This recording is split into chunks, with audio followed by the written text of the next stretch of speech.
you're listening, you're a 20-year-old entrepreneur, you're in college, you're, finished, you've skipped college, whatever it is. What's your advice to that 20-year-old listening right now? You should drop everything. They should focus entirely on this. This is the biggest shift ever. Self-driving cars, $100 billion went into. Crypto, hundreds of billions of dollars went into. $100 billion, $1 trillion is going to go into this sector. $100 billion in the next few years, and then $1 trillion will go into this sector because it's so transformative and so few people understand it.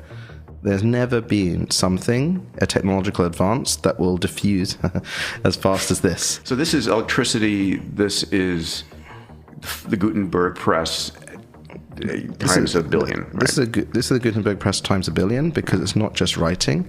It's image, 3D. It's everything. It's creation. Protein folding. It's creativity and extrapolation. Do you think anybody truly understands how fast the world is about to change? No. I mean, look at creative industry. Video games, $180 billion a year. Disney spends $10 billion a year. Amazon, $16 billion a year on content. All of that's going to change in the next couple of years alone, just from one tiny little 2 gigabyte file. Industry is about, again, information theory. Yeah. That's all. Most industries are based on that, especially service-based industries. And so once you can basically take a system, you can have human input in the loop to train a system that's a generalist to understand principles. You disrupt just about everything. Yeah. I'm going to pause on that because it's probably one of the most important things any entrepreneur, any CEO, any parent, any kid, anyone needs to understand. We're about to enter a period of hyper disruption and growth and hyper opportunity creation. One of the realizations for me is that this open source technology made available to everyone effectively has the potential to make everyone the equivalent of millionaires, billionaires, trillionaires when whatever you want can be manifested, right? You can have the world's best education for your child, independent of where you live and what wealth you have. You can have the best health care available. You can have customized entertainment. You can, we end up in a world in which the cost of anything is raw materials, in IP, which is going to be disrupted itself, and electricity. So you can have almost this standardized base, and then you can inject your own context into it, and the context of your culture, your company, your community, and others. And so that base is malleable. You can train a model now in less than an hour with 10, 100 images of yourself to put yourself in anything for $1. Because we've done the heavy lifting of millions of bucks of pre-training the model, as it were. Yeah. Whereas classically, AI wasn't like that.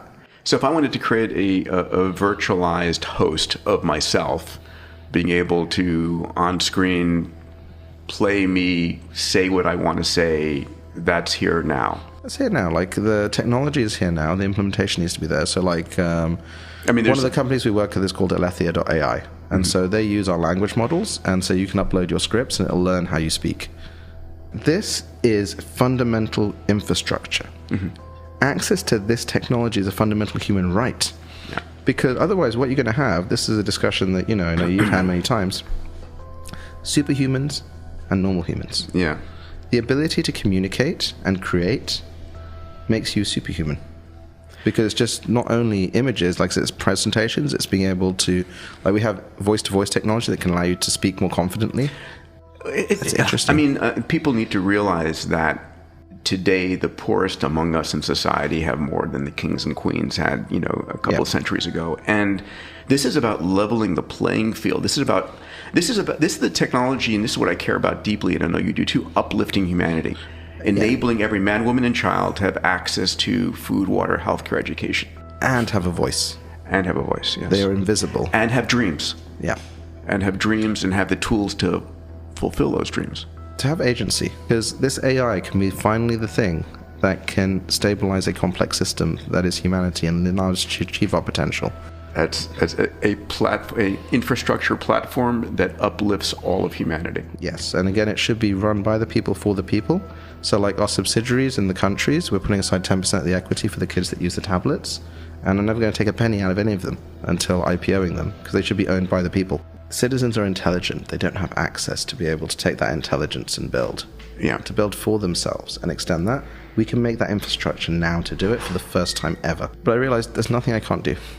There's nothing, people can do anything if they put their mind to it, but they have to think in a structured way, and they have to let almost water flow, as it were. So what I always try to do is I try to make it a win-win for everyone to participate, to help, to extend this.